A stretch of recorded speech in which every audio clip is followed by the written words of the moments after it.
and our learning center staff, and we've carved out blocks of time for each grade that they're going to work on math.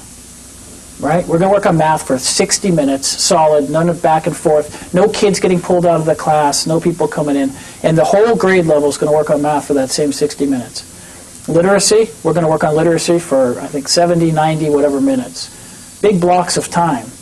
And we're going to take all the teachers for that grade level and all the aides and all the specialists, and we're going to take that resource pool of all of those educators, and then we're going to allocate them to the groups of kids so that they can differentiate and focus and really work on each group of children to improve.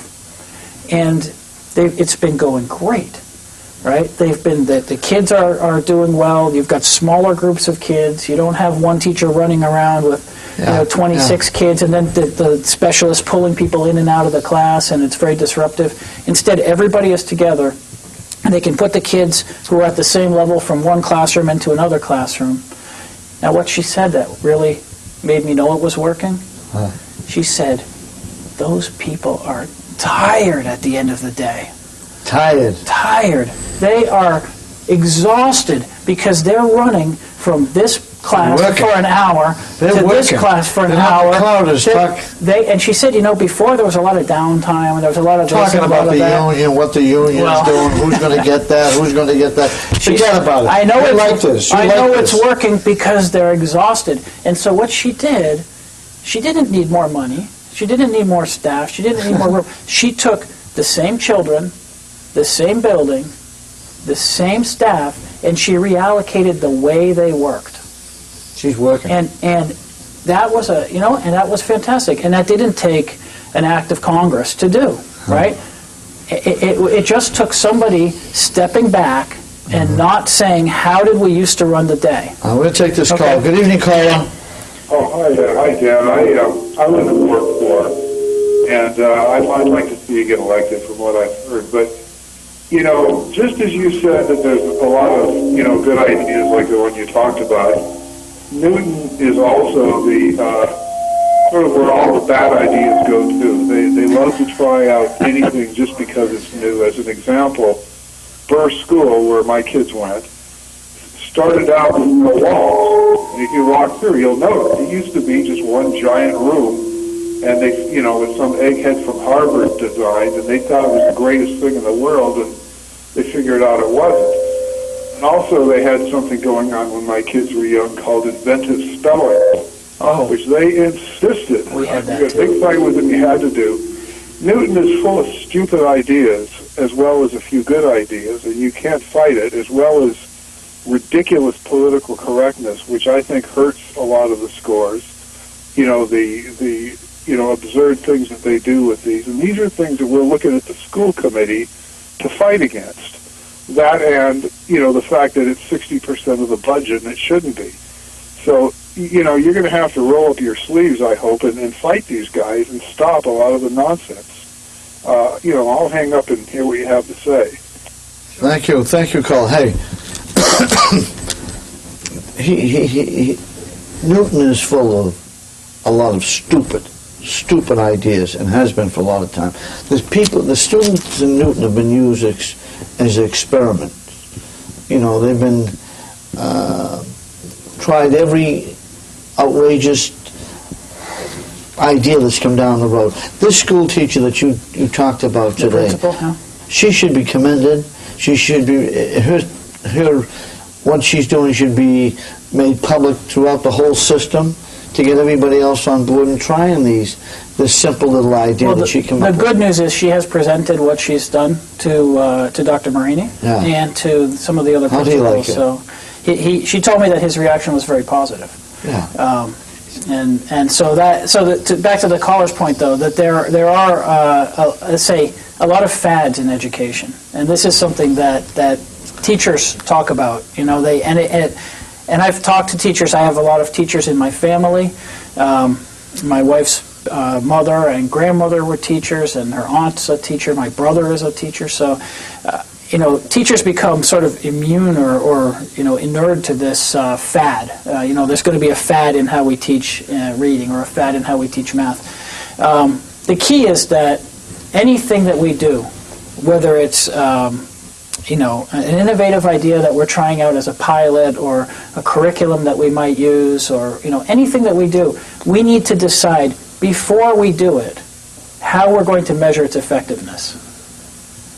And if you decide before you do it and you set up the measures before you start, then you have an objective analysis of how well it's working. For the goal. If you start it and then decide kind of, not objectively, but subjectively, do I like it or not? Or did somebody stop me on the street and say it was working for their child? Or did somebody stop me on the street and say it wasn't working for their child? And then decide, we have to measure it and create the measures after you've started, that doesn't work, right? No. You're cheating. So you have to actually decide in advance for every innovation and every idea how you're going to measure it, and then you need to execute it fairly and crisply, and then measure the results. And if the results don't come out as you expect, you need to look at why. Is it because we didn't implement it properly? Or we didn't give somebody the right support that they needed? Or is it because it just flat out doesn't work the way we thought it was going to work and we need to get out as quick as we can, cut our losses and move on to the next thing? Innovation is good, but uncontrolled innovation is chaos.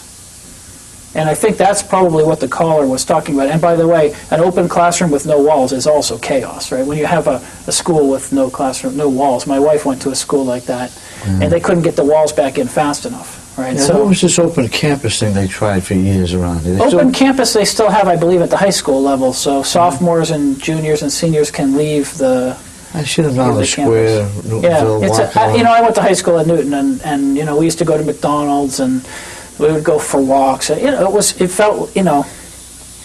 gives you a step towards independence and freedom and responsibility, but it also, there were a lot of problems with it. People, one of my friends got hit by a car at, But that's been going on for how many years? I think it's been going on for 20 years? More than that. I think it started in the 60s. Yeah.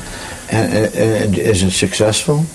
How do you measure the success of open campus? You ask the students if they like it, they're going to say yes. So no, of course you have to decide whether you're getting better academics out of it, or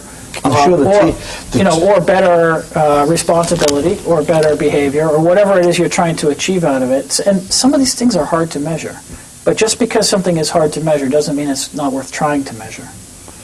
Is there any way you can go back and find out from the alumni of that participated in open campuses and get their feelings about it after they're out and about? Many parents in Newton, like myself, went to high school in Newton and could tell you about open campus. What would you think of it? What did I think of it? I enjoyed the freedom of it.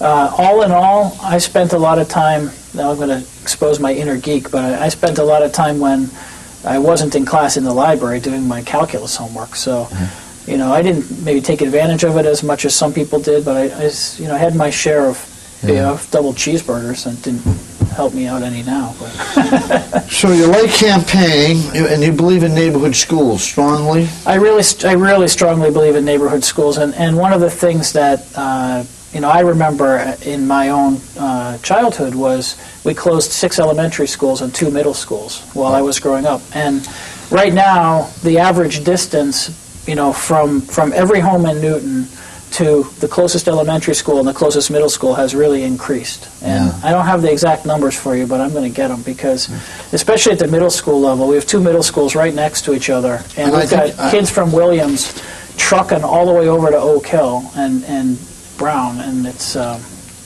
like to see the Newton Tab do a story on this, on the MCAS test. Well, that data is public data. It's I got it. If I got it, everybody's got it. Hey, look at it. Thanks for coming back. All right. Good luck to you. Thank you so much. You're a good man, ladies and gentlemen, and we need some new blood on the school committee. Good night.